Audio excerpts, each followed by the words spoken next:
Xuddi shunaqa kulchatirda qanday qilib ulashni hozir o'rgatib qo'yaman. Bu Damas avtomobilniki bo'ladi. Videoni oxirigacha ko'rib turing. Like-ni bosib qo'yasiz akalar.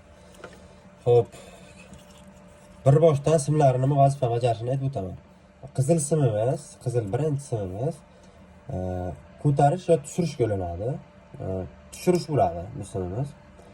Ikkinchi simimiz oq, uchinchisi yashil. Steker tomonidan sanayman, mana bosiladigan tomondan. Ikkalasi minus bo'ladi. Bu yoq tomondagi mana ko'k simga beriladi. Uchalasini bitta qilib olganmiz, uchalasi minus bo'linadi. Xo'p, keyingisi yashil simimiz, ko'rinyaptimi? Yashil. Bu yashil simimiz ko'tarish sim bo'ladi. Bu tushirish, bu ko'tarish. Keyingi oq simimiz, mana oq. Simni rangini farqi yo'q. Joylashishiga qarab bila olasizlar, o'laysizlar. Keyingi oq simimiz plus bo'ladi, через zamokka ulanadi. Keyingi mana ko'k sim, bu aytganimdek, mana bu ikkita minusni bitta qilganmiz, 3 ta simni bitta qilib minusga beriladi.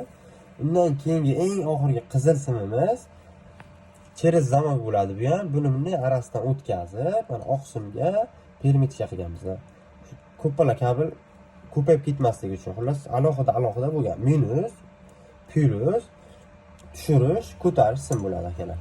Videomiz foydali bo'lgan bo'lsa, bitta like bosib qo'yamiz. Videoni usta akalarga jo'natib qo'yamiz akalar. Video foydali bo'lgan bo'lsa, videoga bitta like bosib qo'yamiz. Bunday foydali videolarimizni o'tkazib yubormaslik uchun kanalimizga obuna bo'lib qo'yamiz akalar. Qo'ng'iroqchani bosib qo'yamiz. Joningiz sog' bo'lsa, o'zingizlarni ehtiyot qiling.